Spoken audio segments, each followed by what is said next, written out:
This episode of The Hirsh Show is brought to you by Knack Bags, the best backpacks for working from anywhere.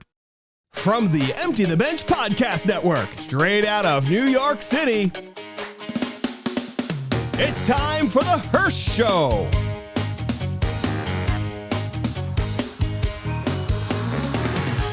He's back and better than ever. And on today's show, former MLB umpire Dale Scott.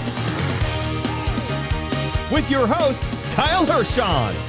And now, here's Hirsh. All right, ladies and gentlemen, welcome to another exciting episode of The Hirsh Show presented by Knack. Thank you for tuning into last week's episode. That was so much fun talking with Jeff Suffin. But today, now I want to get to the chase before we, begin speaking with our special guest today. We tape these shows like a week or so in advance. So we're taping this March 10th. And today's episode is about Major League Baseball. And if you know, Major League Baseball has been in a lockout since December, and it's been chaos. And a deal was just ratified today. And no, I couldn't have picked a better time to speak with my guest today. Former Major League Baseball umpire Dale Scott, 32 years of service, 3 World Series, 3 All-Star games, 91 postseason games. Dale, what a pleasure to have you here today. Well, in umpiring, timing is everything. Mm-hmm. You've got some good timing today. It's like, this thing was just settled, an hour and a half ago or something like that? It literally was. I mean, I couldn't have planned this better. Hey, do you happen to know some Powerball numbers or something? That I don't know. But you know what? I'm just happy that baseball is back. Yay. There you go. Well, look at that. Even the props. He even has props. For crying out loud. I have no props. So Dale, how are you doing today? First of all, we just want to ask. Well, I'm doing great. Like you and everyone else, of course, when this airs, we'll all know the details and everything, but we've just been waiting for this to happen. Yeah. It didn't seem like, it seemed rather strange to me that you would have a lockout and declare a lockout in early December, and then wait, 43 days or whatever it was before you even tender a deal or whatever, or a proposal. So that didn't make sense to me. But hey, you know what? It's over, and there's going to be baseball, and apparently there's going to be 162 games, and apparently there's going to be 9-inning doubleheaders, which as an umpire, I'd like to protest about. I think those 7-inning games are much better. We don't get paid by the hour, but my point is baseball's back, and that's awesome. Yeah. We were talking before we began the show, and, we barely got any idea of what's going on with free agency and all that stuff. But we've learned that the new 5-year collective bargaining agreement is expected to include increased minimum salaries, a new pre-arbitration bonus pool to reward the top young players in the game, raise and competitive balance tax thresholds. Obviously, the team, they had like a team vote, and they had like a executive board vote. The Mets, Yankees, Houston Astros, the Cardinals, I think, were the ones who descended from the agreement, which is not surprising since they have a lot of money. But yeah, this free agency season is going to be crazy. You got Carlos Correa, you've got Freddie Freeman, Chris Bryant, Trevor Story. You got a lot of big bats and a lot of big pitchers still on the market. So the next 2 weeks or so are going to be absolutely nuts. Yeah, it should be quite a whirlwind, really, as we spring training will be starting up. You'll have free agents, that'll be crazy, and then I'm guessing a smaller or a shorter spring training, like a more compacted one, I'm guessing, but I would think so. From what I'm understanding, spring training camps are expected to open on Sunday. Okay. So, and when we're taping this on Thursday, so yeah, pack your bags. Yeah. Exactly. I feel bad for the current umpires that are going to have to go out there and. Well, I can just say on a side note, I've talked to a few guys, and obviously they want things to get going, but they've kind of enjoyed a little extra springtime at home. It's like, I'm not going to lie, when I was working and there was like in '94 the players strike. It wasn't good for baseball, and I'm not saying it was, But I got to admit that was kind of a fun August for me because I had half of it off in all of September. So I was, so I got to see all the Duck games. But anyway, that was a personal thing. I'm not going to get into it. I am glad baseball is back. Yeah, I think all baseball fans are just happy that the sport's back, so we don't have to settle for March Madness. At least in my opinion. I'm not a college basketball guy.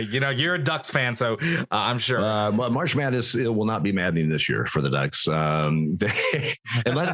now as we're taping, they're still in the Pac-12 tournament. So if they win the tournament, they go to March Madness. But I'm not counting on that.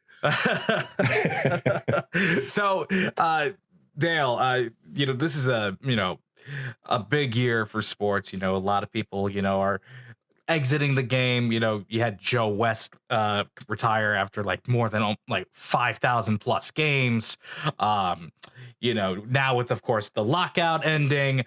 Now, what are your thoughts of the current state of the game as far as a business side, logistics standpoint, if you have any sort of input? Well, I think a business side financially, I think the game is pretty strong. I mean, a prolonged work stoppage would not be healthy, and it would alienate a lot of fans, and I'm sure some are already alienated just because it's starting late. But the fact that they got an agreement and they are going to play a full schedule. I think, I'm just glad that happened because I think you will salvage some of the fans who were about ready to discard baseball for good, or at least for many, many years. Since you are playing a full schedule and all that stuff, I think you can bring some of those people back. I think the game is financially in pretty good shape. The nuts and bolts of the game, I'm not so sure. Strikeouts and home runs. It's pretty much, I'm not sure if that's a nice prolonged business model, so to speak. The stolen base, the sacrifice bunt, the hit and run. I don't know. A lot of things that used to be exciting things in baseball and strategy wise, and somebody that maybe isn't a great hitter, but he can move a guy, move him to the next base or, hit behind him or whatever.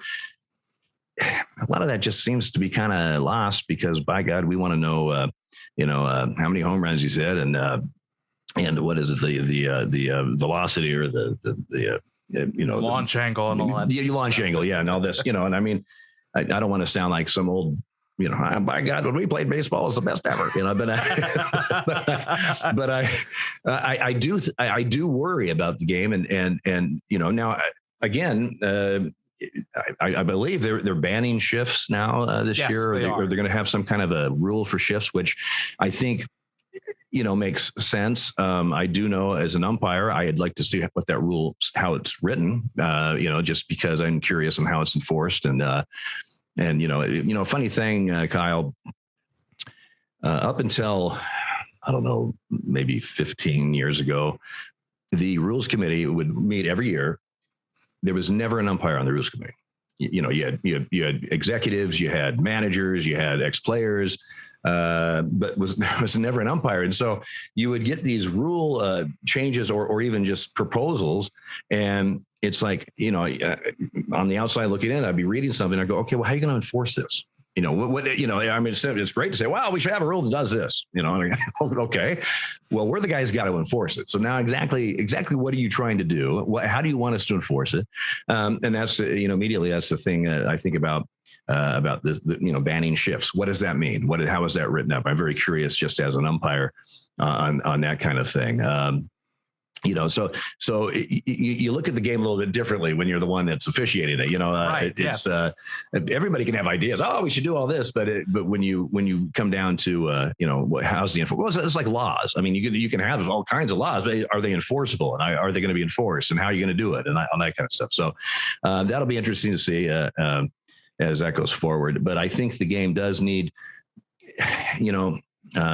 for the quote unquote, again, here I go again, younger generation or something, but where everything is on their phones and the attention span at times can seem, I'm not saying everybody, but at times can seem a little quick. You need to make sure that baseball, which is a beautiful sport when you know it, when you understand it, But you got to have some excitement. You got to have, and strikeouts and home runs. I mean, home runs are, sure, they're exciting unless you're the pitcher.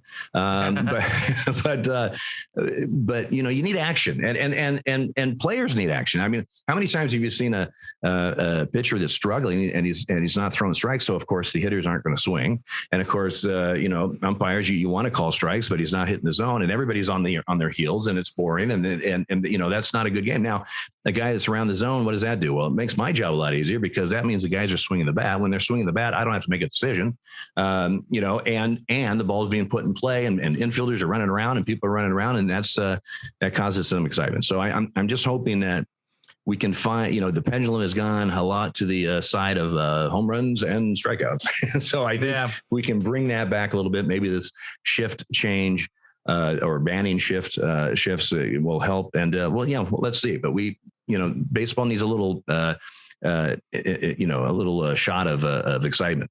I totally agree. And I don't know if I've ever heard an umpire's opinion regarding electronic umpires, having something in their ear call balls and strikes like a robot. I'm curious how you would have handled a robotic umpire saying, "Hey, no, this is a ball. No, this is a strike." Well, I'd probably reboot it. Like I do my computer about 3 times a day. Here's the thing, Kyle. When replay started, the original part of replay was what we called border calls, and it was just from foul pole to foul pole, and it was home runs, spectator interference issues, ground rule issues, and it made a ton of sense because the 4 of us. We have to make a call on something that's 200, 250, 300 feet away in real time, one time. You may have glare, you may have shadows, you may have a bunch of white shirts, you may have multiple ground crew lines or whatever. And when that play happens, both teams know they have monitors up their runways. They can see what's going on. Everybody in the stands, there's monitors. They can see what's going on. Everybody at home watching the game can see what's going on. And the four guys that has to make a call, we get together and I go, okay, what'd you have? I had a home run. What do you got? I thought the fan touched it. What do you got? I couldn't tell. Okay. Well, let's go with home run. It seemed a little ridiculous that everybody knew what just happened except us. And we only had the one shot. So that made sense. We also knew expect you to be held accountable if you made a mistake. Right. And these ballparks now, which are, beautiful parks, and they're fan friendly. Well, let me tell you what fan friendly means to an umpire. Umpire nightmare. Because you have all kinds of spectator interference possibilities. And then plus you have places like Fenway that has, the big wall, and there's that line there, and there's a line over here, and you have this line over here. I mean, and if it hits the line, it's fine, but if it's above the line, it's a home run. And again, when we're making those judgments in real time with the conditions we're in, of a day game, night game, shadows, whatever, that's it. So yes, replay made a lot of sense. We also knew once we entered replay into the rules, it's going to expand. And it did. And you know what? You asked the question, my feelings on the robot umpire. Well, first of all, replay, I'm happy with replay. I like replay.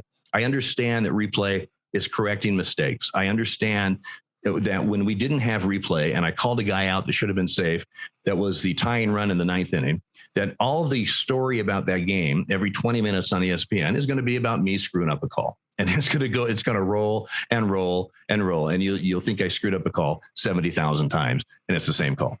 Okay. Now all of a sudden you get replay, that same call, I miss it. We go over, we overturn it. Guess what? They don't even a lot of times mention that the call went to replay, or if they do, it's a sidebar. Went to replay, overturn it, and then everything goes on. And I thought, you know what? I would rather have it. I never want to miss a call, but if I do, and we can correct it, because that's what the people want. That's all. They just want calls correctly made. Now, replay doesn't always do that, because you've seen replays where one angle goes, man, he looks out, other man, he looks safe. And I mean, you just can't tell. Exactly. Or I remember seeing one last year, play at the plate. The camera was right where you got to be. I mean, it was the perfect shot. And right when you needed the shot, the pitcher that was backing up got right in the view of the camera, right in the way. And you just go, you got to be kidding me. So replay is not going to solve everything, but it's going to almost always correct obvious mistakes and get some of those really tough calls correct. And that's what people want. That's all.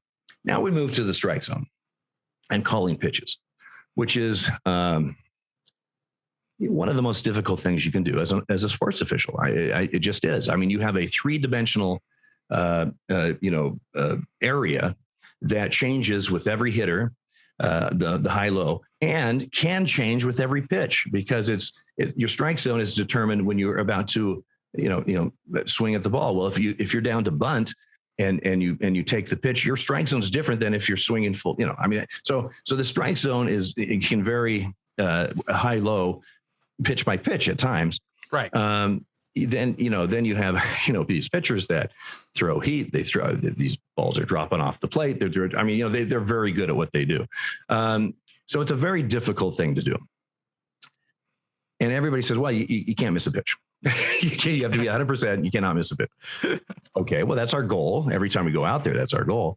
But you introduce a robotic or automated strike zone, automated machine to do this. I'm not sure you're going to get the results you think you're going to get. And I personally think, Kyle, this is just my opinion. Yeah. If this ever makes it to the big league level, they're going to have to redefine in the rule book what a strike is. I think they're going to have to define a strike that best fits the robotic, machine or whatever. That makes sense. Yes. And how they're going to do that, I don't know. But my example is, by rule, any pitch that goes, is in any part of the strike zone, by rule is a strike. All right, great. So you have a pitch that is on the very outside corner at the front of the plate on the very bottom of the knee, right? Just barely hits that, but the ball is moving out and it's moving down, and the catcher, is catching the ball outside and off the ground. Technically, that's a strike. Most of the times, umpires will not call that strikes. Why? Because they're not accepted as strikes in the big league level. The only person who wants that as a strike is the pitcher, because they want everything as strike. But it's just that pitch, it just isn't accepted. Now, a machine's only going to do what it's programmed to do. And so if it clips that day, it's going to call a strike. And okay, fine. I mean, maybe everybody will adjust to that and everybody will be happy with it. I tend to think that may not be the case. And these pitchers are very good. And if they can see where they might be able to, get a guy to either get I don't want to say cheap strike, but a strike that probably isn't, most people would say isn't warranted because the machine is reading it that way, or you get a guy chasing it, because that helps you out. I'm just not sure you're going to get the product that you want. Now, I understand that, if I miss a 2-2 pitch, with the tying run at third or whatever in the ninth inning, now I make it 3-2 and the guy hits it off the wall. I don't feel good about that. And people are going to be really mad about me for missing that 2-2 pitch. Right. I get that. My thought process as I've thought through this, instead of having a robotic strike zone, instead of having a plate umpire with an earpiece, and there's other issues there too. For example, 3-2 pitch, runners running, close pitch. I'm waiting for somebody to tell me. Yeah.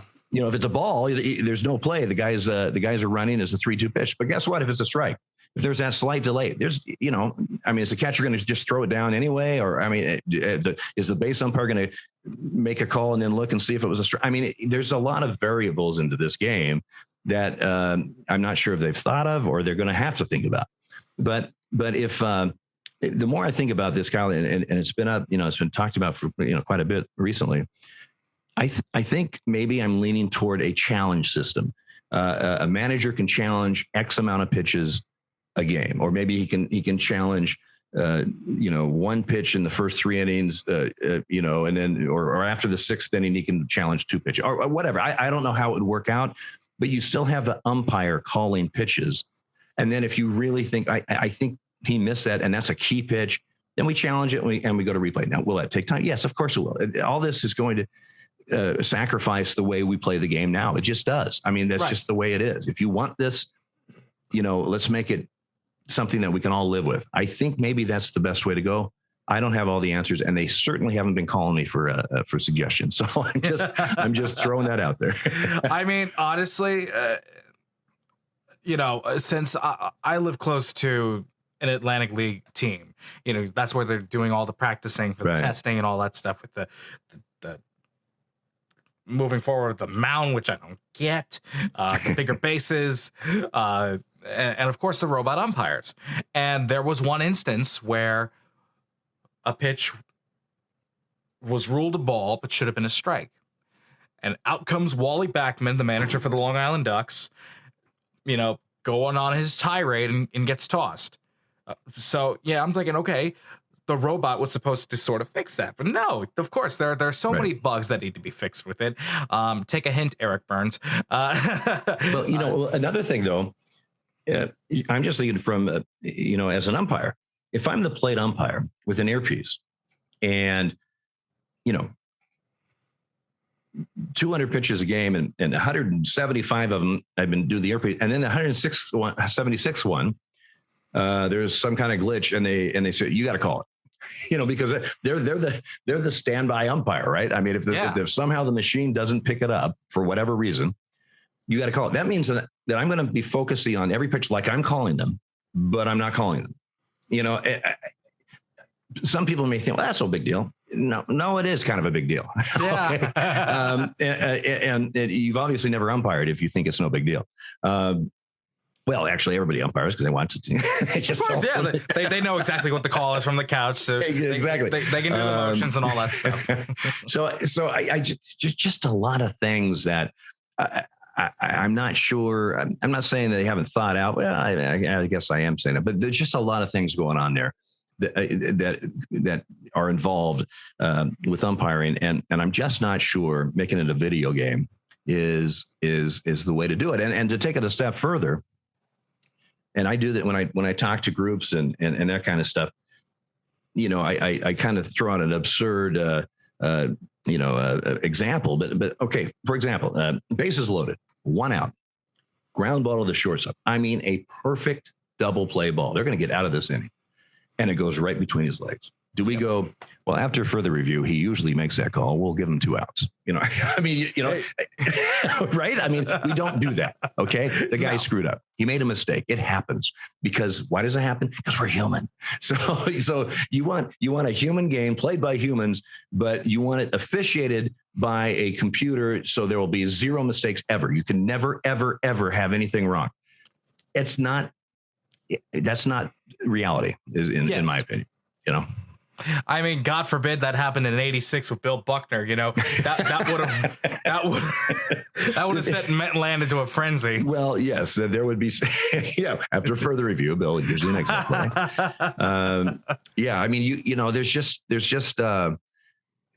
so many variables, and you're going to get what you get, and I don't know. I just don't know if sometimes on paper or sometimes the idea is, oh, that's great, that'll be perfect, that'll be wonderful, and then to try to implement that, it's not practical.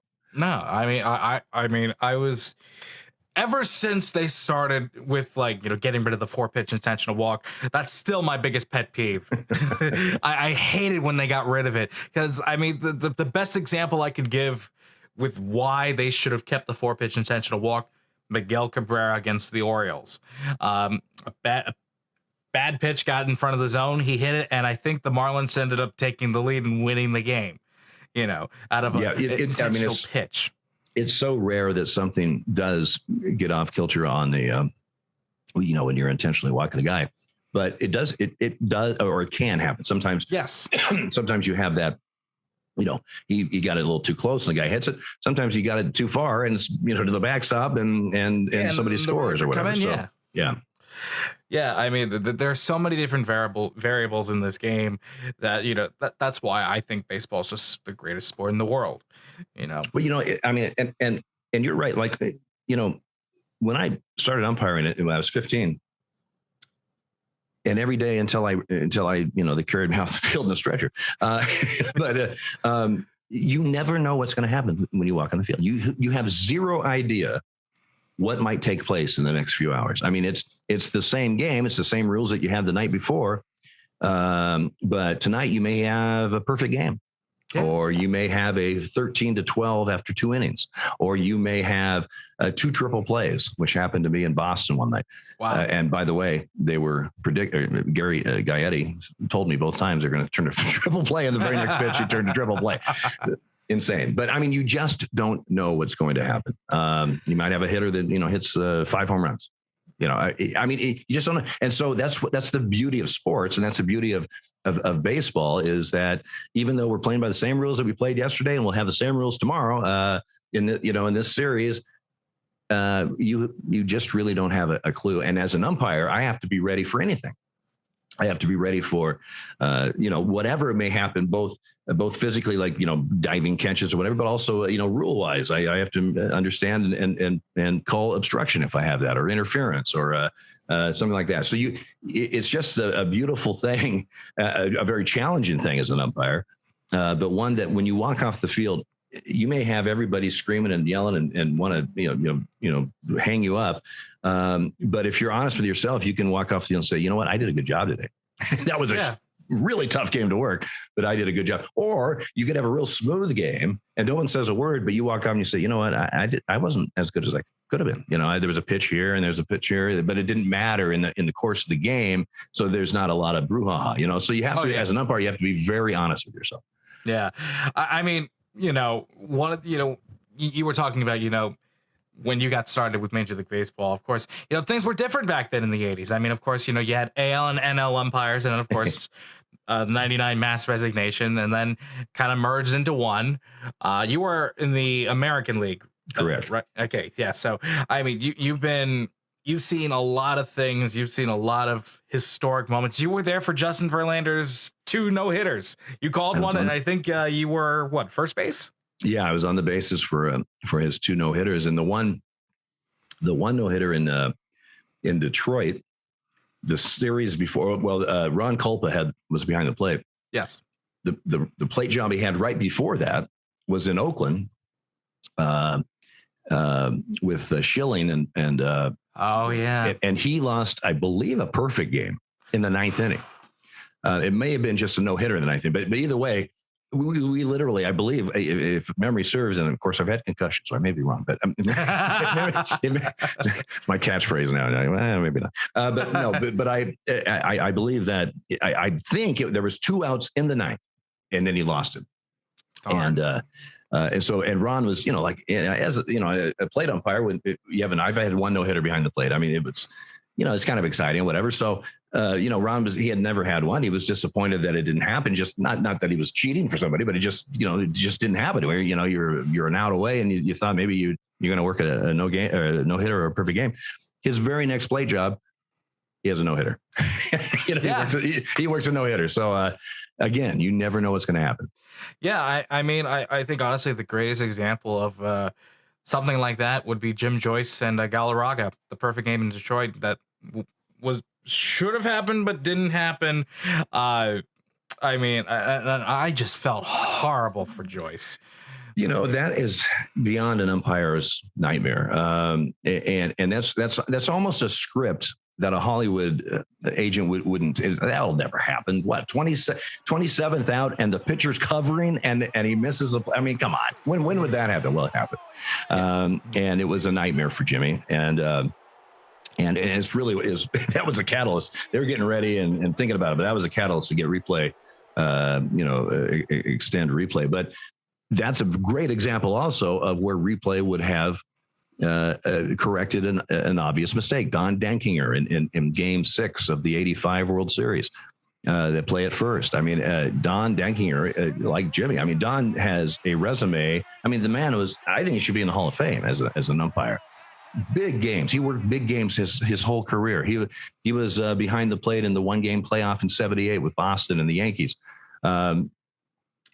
This guy can umpire.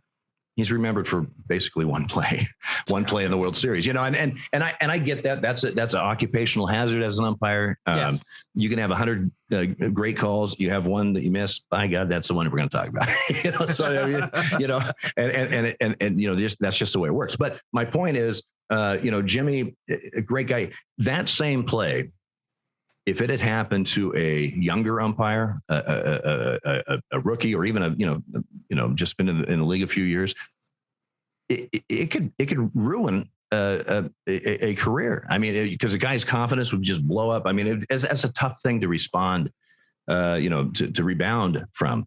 Luckily, and I don't mean luckily for Jimmy, but luckily it was a senior guy, a respected senior guy, yes, who handled it, and might I add the Tigers handled it extremely well also, but who handled it very professionally, very honestly.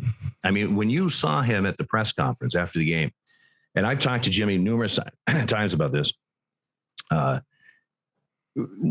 initially when he first made the call, he thought he was right. I mean, he wasn't. I mean, sometimes an umpire, you make a call right when you make the call, you go, you're thinking my mind's set out, and here I am, calling the guy safe. What am I doing? I mean, it sometimes that happens, but most of the time, or a lot of the times, you make a call and people are reacting and going, hey, I saw that. I had it, but he soon realized when he saw the reaction of.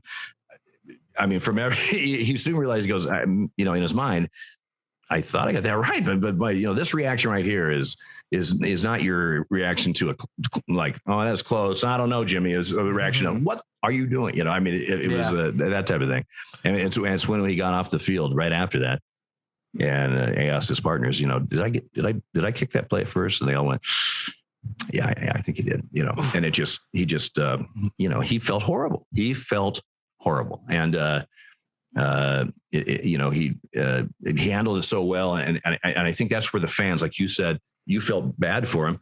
Oh yeah. I think people realize that this is a guy that really, really cares and about what he's doing. A lot of times people say umpires, they don't care. The game's over. They don't care who wins or loses. They just go straight to the bar. They just had another night. Who cares? Yeah. No, we do care. We're our worst critics. I'm just telling you right straight up. And when you miss a big play, it eats at you. It just eats at you, and you have to mentally get up. Especially if you're in like a playoff series or something. Yes, because you got first of all more plays that game, and you also have more games in that series. So you have to suck it up and mentally and block things and focus on what you're doing. And that's easier said than done sometimes. Oh yeah, I mean, and you said it yourself, with postseason experience, you've done nearly 100 postseason games, 3 World Series. I mean, there is a lot of pressure, especially when you're on the national stage, the international stage, because it's simulcast all over the world. So people are looking to you to make that right call. And I'm calling out baseball fans here. Umpires are human, players are human. Leave them alone. Well, I mean, listen. People, yelling at the umpire, heckling an umpire, whatever. There's no umpire that says, "My God, you should never yell at me." I mean, that's just not. That's not. Even Angel Hernandez, he's still human. I mean, I'm just saying that we all understand. When you sign up for something like this, that how it works. But there is problems when. And I'm talking now really about like youth ball. So there was a nationwide shortage of officials for youth ball. For kids that are just starting out. For JVs. And it's not just baseball. It's nationwide, and a lot of it, not all of it, a lot of it is young. I started when I was 15. Baseball. I started doing basketball when I was 17. I did and football when I was 17, and I loved it, and I enjoyed it, and it was a challenge and everything. You get kids now, and I say kids, 15, 16 on up that are trying to, officiate, and they kind of like what they're doing, and they're learning and they're soaking it in. But the parents and the coaches are so insanely out of control. I mean, and not your, hey, come on, that's a good pitch. Let's go. You're squeezing in, whatever. No, I'm talking insanely nagging, following them to the car after the game, threatening to slash tires or key the car. I mean, that happened to me when I was, 16, 17 years old. and my parents' car. I said, well, go ahead. It's not my car. No, I didn't say that. but you know, I mean, there's no security or very, very little in those things. And these guys starting out first, second year guys and say, you know, I like doing this, but I can't put up with this. You know, I just, and they quit. And that's not all the reasons we have a shortage, but that certainly is part of it. And plus, you got to remember, and I'm off topic a little bit, but you got to remember, you know, these kids starting out in baseball, they're learning the game, right? You know, I mean, there's some are better than others, obviously, and you have all-star teams and these travel teams, whatever, but they're learning the game.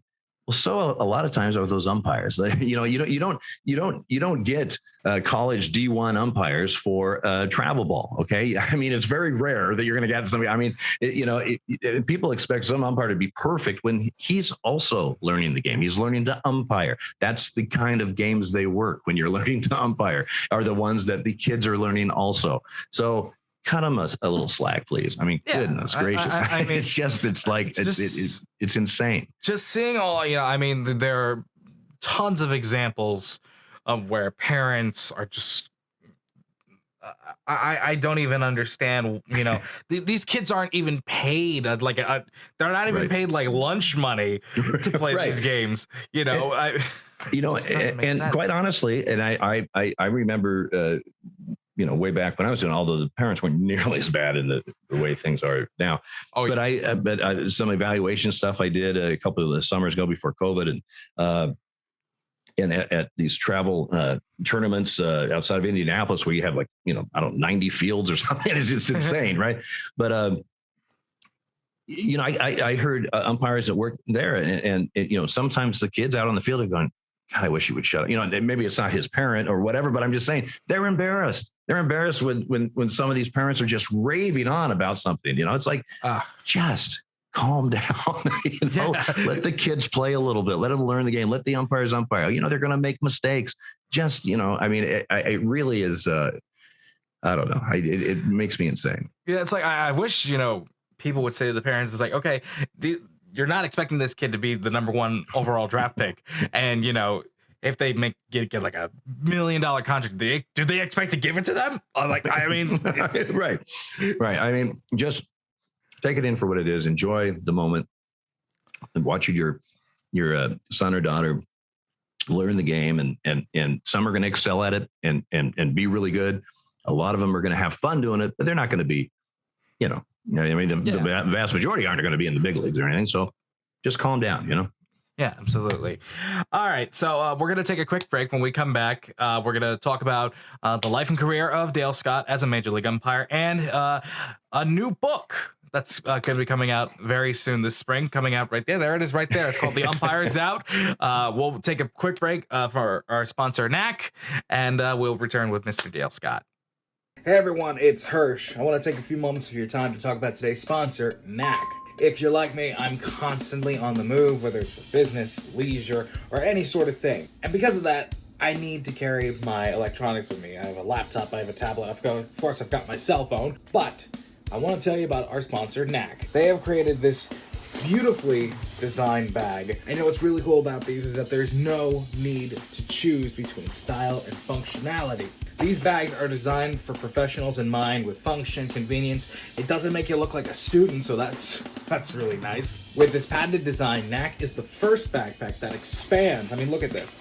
I mean, there's so much room in here that you could put anything in here. And it's got a professional appearance to help you look your best, whether you're in the office or you're out in the world. Get a NAC bag today and stop worrying about, you know, the life essentials and stuff, making sure that everything you carry is safe. And if you go to nacbags.com and enter the promo code Hirsch for a limited time, you will get a free gift. This TSA approved lock. Just add the TSA lock to your cart with your bag of purchase. I mean, I got this beautiful olive green. They come in black, they come in blue, tan, gray. So many amazing colors to choose from. Again, go to the website, nacbags.com, enter the promo code Hirsch, and you will get a free TSA approved lock. And now, back to our show. All right, we're back. Former Major League Baseball umpire Dale Scott is with us on the Hirsh Show. So you began your career in the mid-'80s. You've had a lot of career highlights. And I think one that I think a lot of people know you for is you were the umpire that gave Yankee skipper Billy Martin his final career ejection. Yes, I was. Now, I'm not a Yankee fan by any means, but that moment just resonates because everybody knew how notorious Billy was. Managers like Billy Martin, Lou Piniella, Lloyd McClendon, they'd always have these tirades. I mean, and you've got to experience it yourself. Earl Weaver is a best example I could also give, but how was the interaction? I mean, obviously not good. He got pissed off at a call you didn't even make. It wasn't even my call. No. Well, that was my third year. It was a Memorial Day, 1988 in Oakland. The Yankees were there. It was a 5:00 start because it was ABC Monday Night Baseball. Yes. They actually, to book in with their Monday Night Football franchise they had for a few years, Monday Night Baseball. But, obviously I knew who Billy Martin was, but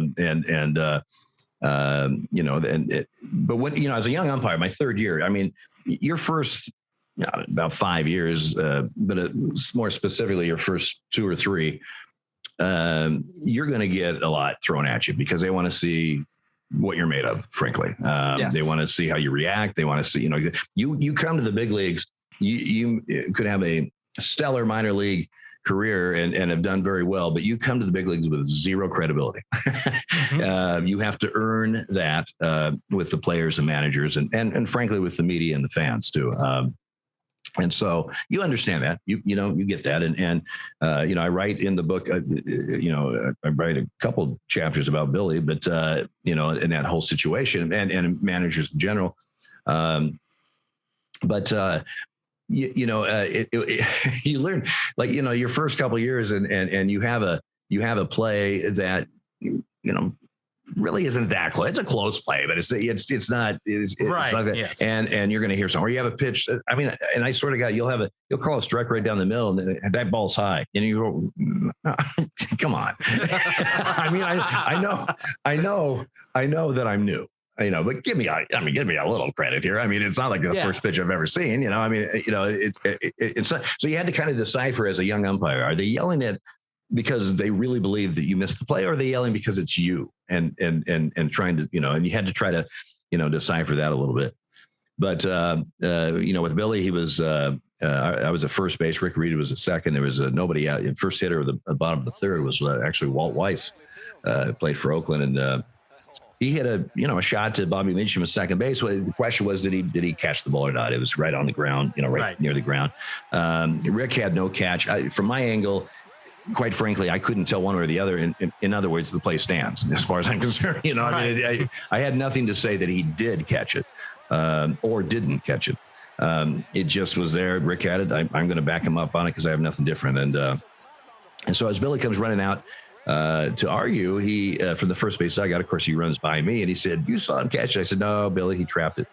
I don't know if he heard me, but he runs and he's arguing. And then Rich Garcia, the crew chief, was the plate umpire, and he comes up and Richie's kind of on a tyrant, and I'm just, Billy's on a tyrant. I'm just kind of on the outskirts, just listening.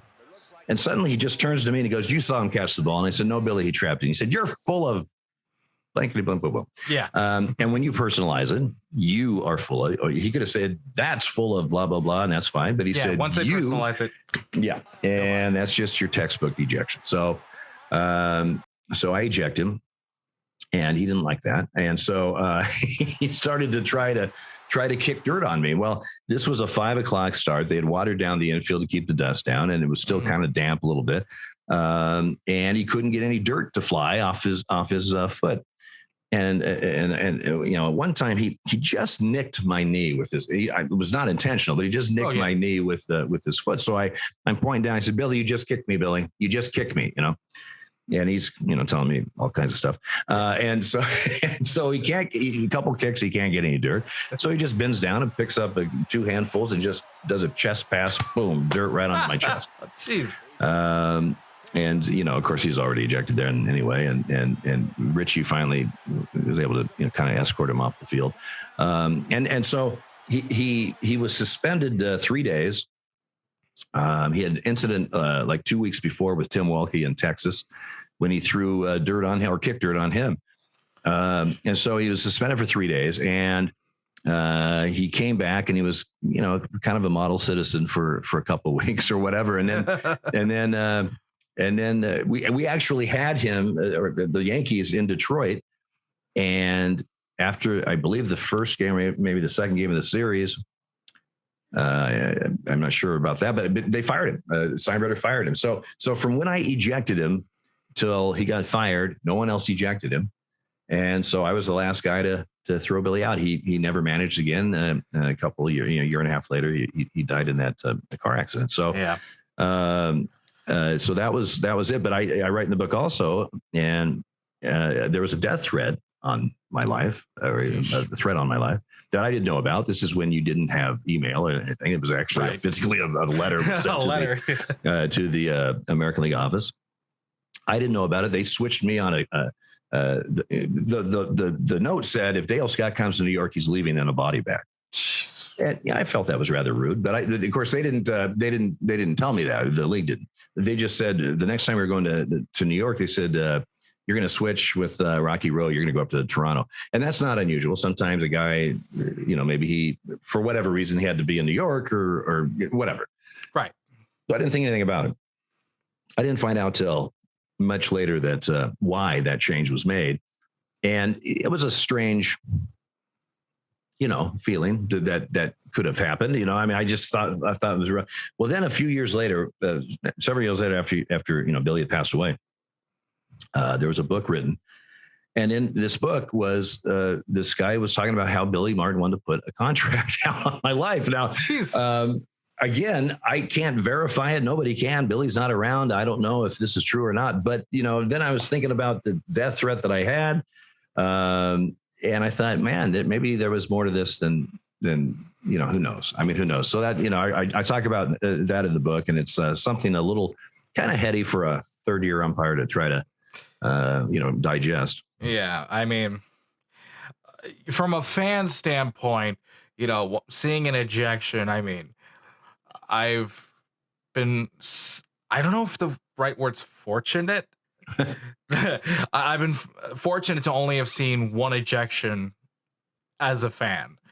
But you see all these hot mic videos coming out, and of course, I think the one that leaked with Tom Hallion and Terry Collins. Our ass is in the jackpot. We don't do something there. I'm just telling you that. Our ass is in the jackpot now. You see that a lot. I mean, was there ever a player or a manager besides like Billy Martin that really got nasty with you? Well, I had, this is a game of personalities too. I mean, I could walk on the field with my crew, and we have a certain manager, and all three guys on the crew, just get along with them pretty well. And I don't, or I get along with them well, but a couple, it varies. A guy that I may, have a decent relationship with on the field. One of my partners, they can't see eye to eye. The managers that I had some issues with, one was Cito Gaston up in Toronto. Him and I just didn't, if I said it was a day game, he'd say it was a night game. If I said the sky is blue, he would say it's red. I mean, we just couldn't agree on stuff. And I'm not sure why. I never had him as a player. I never had him in the minor leagues. But it was just one of those things. And, I remember one time in Toronto, the A's were there when Ricky Henderson was with the A's, and he's leading off the game. Very first pitch of the game, I call a ball, and I hear Cito go, "Come on, don't squeeze him." One pitch. I've seen one pitch, and he's already started. It's like, this is gonna be a long night. Yeah. And then one time in Texas, it was players, and they weren't exactly buying my strike zone, and so I, Cito, he yelps a couple times in the dugout, and it's nothing unusual. But then he goes out to the mound and makes a mound visit with the sole intention of not visiting with the pitcher. And I knew it, and so let's get this over with. So I march up there. And as I approached the mound, he said, Dale, where are those pitches? And I said, we're not going to talk about pitches. And he goes, the hell we are. And you've been squeezing us out, blah, blah, blah. So I ejected. Goodbye. And he said, he goes, well, I'm sick and tired of this. He goes, let's finish this once and for all. After the game, meet me outside and we'll finish it. We'll take care of this. And I said, wow. I said, at the time it was league president was Dr. Bobby Brown. I said, wow. I said, Dr. Brown's going to love the fact that you're threatening his umpires. And he goes, F Dr. Brown. I said, well, he's going to love that too. Cause that was in the report. Cha-ching, cha-ching, cha-ching. Yeah. So Cito and I, just didn't get along. But although when he came back years later, they had fired the first time they fired John Givens in Toronto. Cito was working in the front office and they had an interim manager for the rest of the year. Well, we happened to be in Pittsburgh when that happened, the first game of the series, right before I was leaving the hotel to meet the guys in the lobby. I see on SportsCenter or something, it says Cito Gaston will be, Gibbons is fired. Cito Gaston is the interim manager. He'll be in Pittsburgh tonight. And I'm like, really? So I get in the car. I said, hey guys, you might want to strap it on tonight. I said, I haven't seen Cito in 12 years or whatever it was. But when I did see him, we didn't necessarily get along. And so then we walk out on the field. He comes out. It was like, Dale, so good to see you. How you doing? Well, I'm like, who are you and what'd you do with Cito? But what was funny, he didn't know the other three guys. I was the only guy he knew of the four umpires. And so that's another thing. Just the fact that you, as a player or manager, you some guy. You may not necessarily like his work, but you at least who he is and have kind of a relationship with him. That can change things too. So he was great that the few games I had him that year. But that was a guy that I had some issues with in the past. Oh man, I mean, I could honestly, I mean, as a Met fan, seeing Terry Collins and Tom Hallion, I mean, not necessarily get into it with each other, but our ass is in the jackpot, and Our ass is in the jackpot now. and whatever, and all that fun stuff. Right. There are a lot of people that think that okay, maybe umps or managers should be mic'd up and for ejections and stuff, but there are some times where it cannot be shown on TV. Because, well, no, I mean, maybe pay-per-view where you could say whatever. Yeah, exactly. But and like, for example, I had that playoff game in Toronto, the Batista back flip. And yeah. Oh my God. The seventh inning that lasted like 2.5 days. And, yeah. I mean, it was really one of the more remarkable situations in games I ever worked. But I was mic'd up. The plate umpire is always mic'd up in the postseason and also the All-Star game and other games, but they're always mic'd up there. And so, but one of the things we did as a union, as an umpire union, we said when they proposed this years ago of micing guys up, we said, we finally agreed to it, but we said we have to have an on-off switch. We have to control the on-off, not yes. You guys. And so, for example, when that whole thing started to blow up in Toronto, and I immediately turned that mic off because I was talking to the crew, I was talking to Gibbons, Jeff Bannister. I have no idea what's going to be said, but I certainly knew that that's something that, quite frankly, didn't need to be broadcast live. If there was a way they could tape it and maybe, down the road when but live like that, now let me backtrack. The network, part of the agreement with the networks on the mics is that they will never play anything live. They will, the mic's open, they'll record it and then they can play it back at the next inning or something. If everything's good, but there's sometimes as an umpire, you just don't need to hear what we're saying at all. It's just not, that's not, you just don't need to do that. So I remembered immediately as a crew chief, I just always in my mind is turn the mic off. If we're having a big to do, turn it off because that's something could be said out of context that people wouldn't understand, but would think something completely different. Right. You just don't want to be in that situation. No. And that there have been some of course, the biggest issue are hot mics, especially during 2020 when there were no spectators. I mean, you could hear everything, every F-bomb, everything. I talked to some of the guys and they said it was ridiculous because, during the course of a normal game with fans and noise, things are said out of the dugout that aren't necessarily loud enough for you to hear, but they're not necessarily the nicest things being said, right? I mean, it's a competition. We get that. In 2020, when there were no fans and anything, I mean, you could hear everything. And players quickly realized, they're going to have to kind of, because they may not even, they're not even intending for you to hear it. They're just talking to the guy at the end of the dugout or something, but you could hear it. But I talked to the umpires, some of the guys that year, and they said, it's so eerie. It's just so weird. And I just know from my experience, people say, my God, when you have a full stadium and this, I said, and they're all booing you or whatever, that's noise. It's just noise. Because my next call, they might all be cheering me. They're actually not cheering me, but you know what I'm saying? Right. But when we've had like a long rain delay or something and everybody left, there's just a very few people left, you hear everything in the stands. You hear everything, so I'd much rather have the place full than semi-empty where you can hear every single thing that's put out there. Oof, yeah. I think when fans were just able to start coming back into the games, I mean, I came back, I think it was what was designated as Jackie Robinson Day. Right. It was like the 23rd of April or something. And I think at that point, only 33% capacity was allowed at Citi Field. And of course, it just happened to be one of the most historic games for Jacob deGrom, 15 strikeouts, complete game, 2 hits. So, I mean, that kind of crowd noise, and then compare that to the last game I went to when the Mets came back against the Nationals with Todd Frazier hitting that 3-run game-tying home run.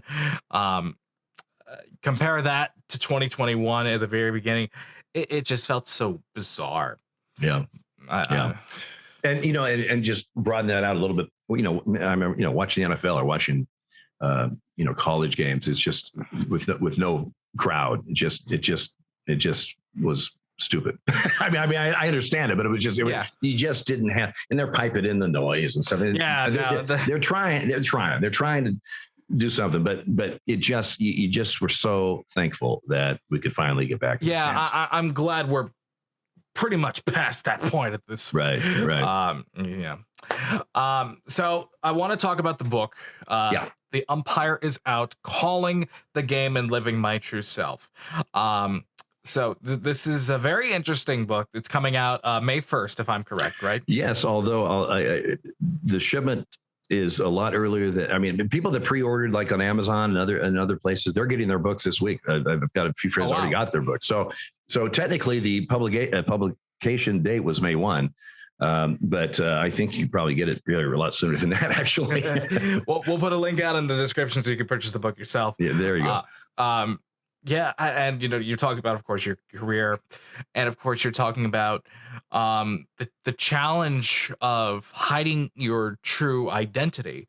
Because pretty sure everybody knows at this point that you are openly gay, right? And you kept that hidden for so long. Especially, with different generations of people, it's definitely much more common now and much more accepting, which is fantastic. Right. But back then, it's like, they could have put a bounty to your head because you had a different preference. I mean, it's so scary to think that could have been the reality. Well, and I obviously I talk about that in the book also. And now you got to remember, I wasn't a closeted man 24/7. I was closeted in my baseball world. I when I was 19 is when I figured out, and I finally figured out who I was and what this was all about. Yes. And I made a vow when that kind of epiphany happened, and all of a sudden, oh, I get it. You're gay. Okay. And this was like in 1979. So I looked in the mirror and I said, okay, that's who you are. That's what you are. How are you going to deal with it? And, I just told myself from that day forward, I was not going to look in the mirror every day and lie to myself. I mean, I know who I am, and that's fine. But I also knew that this is something that society isn't ready for, or, I'm certainly not in a situation now where I can, hey, everybody, So I wasn't out in my baseball world, in my baseball life. And in a way, it was kind of easier in a way because I didn't work in the city that I lived. I would be gone and I would be in other cities and right. And that helped to be able to hide who I was. But and I actively tried to throw off the scent, and that's the way it was. But you have to remember, as I started writing this book and I was researching some stuff, and I literally, my very first game in professional baseball after umpire school was in the Short A Northwest League in Bend, Oregon. That was literally 2 weeks after the very first reported strange cancers were young men in San Francisco and New York were catching these exotic cancers, for lack of a better word, and they weren't sure why. Well, of course, that was HIV and AIDS. That's yes. The beginning of that. So my career paralleled that virus. And as a young gay man in a world where nobody knew the first few years, people were scared to death of this virus. You remember Ryan White and couldn't go to school and was ostracized and he was one of many. I mean, I always thought if they knew I was gay, first of all, I would never advance. I would never get to my dream of the big leagues. I probably wouldn't even get to A ball or double A, because I just figured that would stymie any advancement whatsoever. Exactly. But now, not only if they found I was gay, but now with the HIV thing, I would have partners who wouldn't even want to work with me. I mean, they'd be afraid to touch a towel in the locker room that I touched, because of the lack of information at that time, and people were scared, and I it was a different time. It's hard, people may not understand that didn't live through that how that weighs on a gay man. I mean, that was 22 years old, and and so that was, that brings a lot of I was living a double life is what I was doing. Yeah. And I was well aware of it. I wasn't lying to myself, but I lied and threw off, it was deceitful or whatever with other people, just because that was how I was going to survive. And then it went full circle. By the late 90s, I had, I had partners and stuff, or umpires. It's, just one by one at first, just coming to me and saying, hey, out of the blue, I know you got a different lifestyle than we do, or I do, or whatever. But I just want you to know I'd walk on the field with you any day. You're a good guy. You're a good umpire. And I just want you to know that. And of course, immediately my shields go up because I've been so used to, being this other person in my baseball life.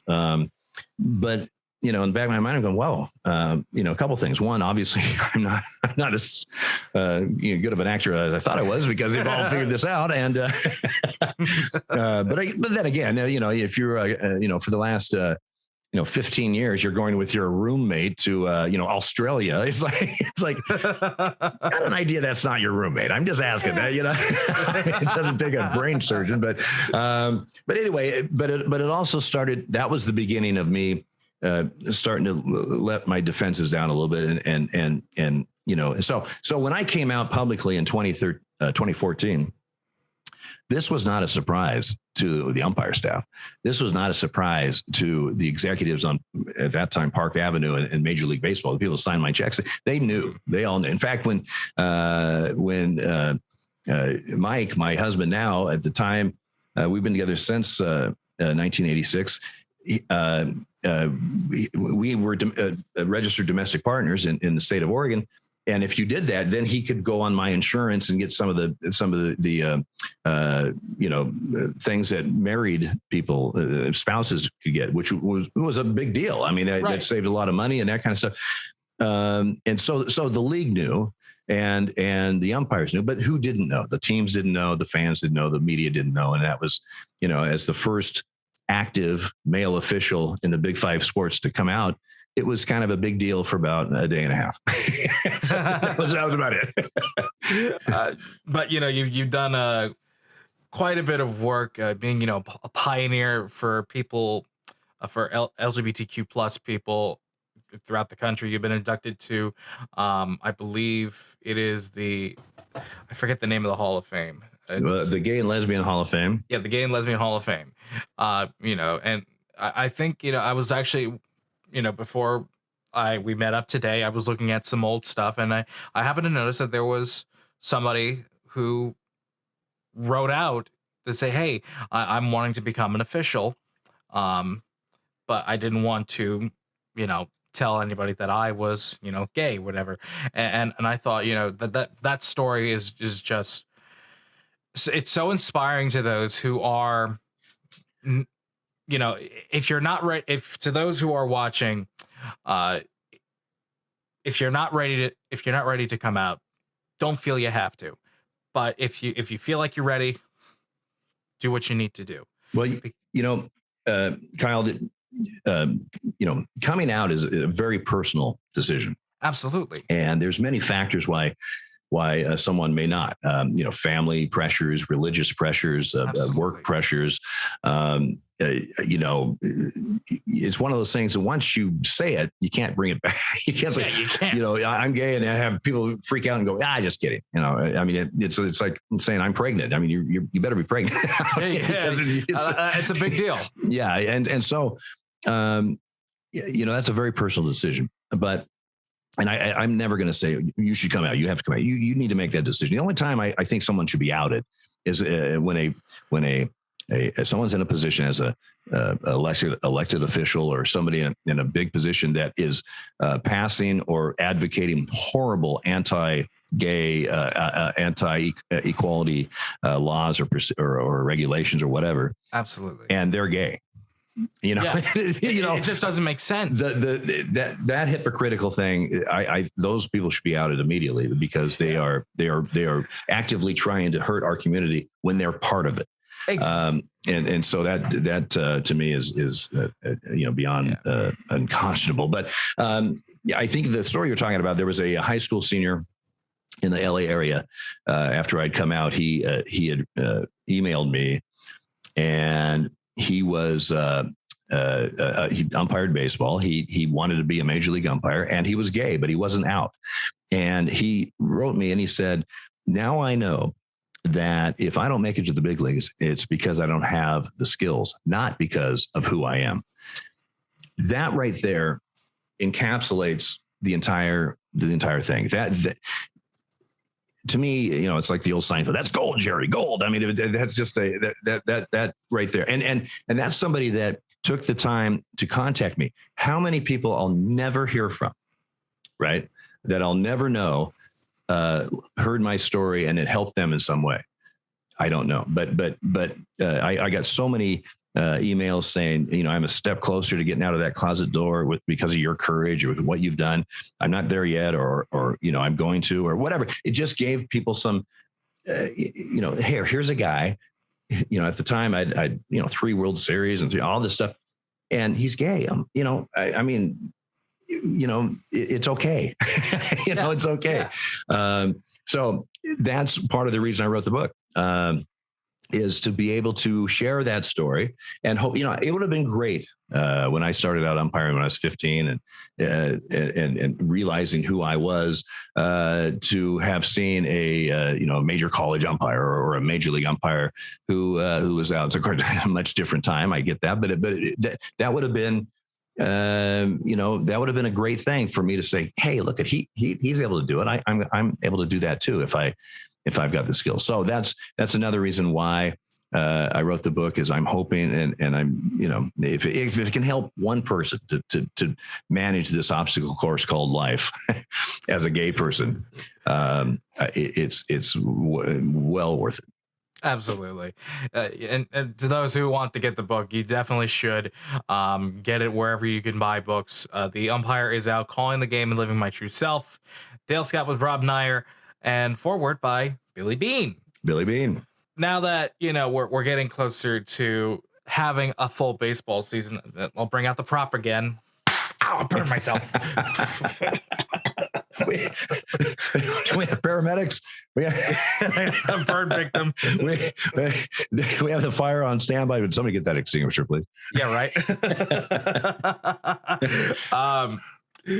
Now that we're starting to get back into the thick of it of a baseball season, when I want to know what it was like to be an umpire on the day of a game. You've done it for over 30 years. I want to know what your routine was like, what your pregame ritual was, if you had any superstitions or whatever. Well, every guy is different. Prepare for a game differently. I was one to, when I had a big game, especially behind the plate, more than anything else, I was one that wanted I didn't want to be around people, frankly. Yes. Night game, I'd go have lunch and, read the paper, which, nobody reads papers anymore, but that's what I did. I might just go for a walk just to kind of, get out of the room and of course, sometimes in the postseason, the weather isn't the greatest, of course, for something like that. But for me, my routine is I was pretty quiet. I'd be in my room. I would, maybe watch TV just to take my mind off things for a while. A lot of times, Marty Springstead, 20-year umpire in American League, and then our supervisor for another, 20 plus years, a great man. But I learned a lot from him. But one of the things he said, a lot of times the buildup to the game is way worse than what the game is. The buildup is, you're thinking of all these scenarios and what if, you do this and what are you going to, and another thing I did when I had a big game, World Series game, also, not so much also, but World Series game or a playoff game, I'm behind the plate. I don't watch the buildup. I won't watch ESPN for 3 hours as they talk about the game. I won't, because I don't need to know. I don't need to know all that stuff. I don't need to know that he pitches like this to certain lefties or whatever. That's noise to me that I don't need to know, because it has nothing to do with how I call the game or how I approach the game. And I just don't want to hear about it. That again, that's me. Some guys soak that stuff up and just, that to them is relaxing, I guess. It just isn't for me. But that's how I would approach it. And like I said, 9 times out of 10, with the play ball and the game starts, this sounds like a cliche, but guess what? It's the same game you've been playing. It's a lot more important because you got all the cameras, but they still got to pitch the ball and hit the ball and field the ball and run, and that was kind of my mental, how I approached those big games is that, guess what, Dale? So guess what? No matter how quote unquote big this game is, you're doing what you've been doing for the last X amount of years. And the only reason you're doing it is because they have faith in your, to put you in that position, and confidence to put you in that position. So, so just approach it that way and as best you can, and just focus in and then keep going. And once the game started, you're in your element again. You're doing it. So imagine, of course, the pressure of, being the one hitting the ball or throwing the ball, but everything relies on everyone in the black or the blue shirts. So, I mean, without there's no game. Well, we're not the reason they're there. People are there. Well, yeah. And we're not the reason that this is being televised around the world today. But try to play without us. And they're trying. They got a robot umpire pretty soon, and they're going to have, so they're trying. But you understand the responsibilities you have, and what's riding on this, but that's not how you approach it. You approach it just like you do everything else, working a game, one pitch at a time, one play at a time, and just focus and concentrate and just, and just try to get in that rhythm and do it, Absolutely. Dale Scott, former Major League Baseball umpire. It's been an absolute blast talking with you about baseball, the greatest game in the world. And of course, your highlights, your career, and what an illustrious career. Wish it didn't end the way it did. Well, on a stretcher. I'm just 103 games short, regular season games short of 4,000. Oh, yeah. And I leave my last game out of almost 4,000 in a neck brace on a stretcher in Toronto. But like I tell a lot of my friends, us gays, we like to make an exit. So there we go. Now, quickly, last question. Had you not been concussed that game, would you have honestly continued the rest of the season? Oh yeah. My plan was to retire after the 2019 season. This happened in 2017, Gotcha.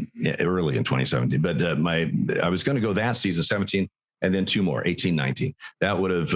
I turned 60 in August of 2019, and I thought that that's as good a time as ever to step away, and that would have been fine, and I would have definitely broken 4,000. But this was the fourth concussion in 4 years. It was the second one in 8.5 months. I had whiplash, and I as I was recovering, I just I kept trying to ask myself, okay, I recover, I go back out there, and then this happens again. Why am I doing this? Why? I mean, I've done everything. Yeah. Why I do that? And plus the fact that I talked to a couple specialists, and it just seemed like.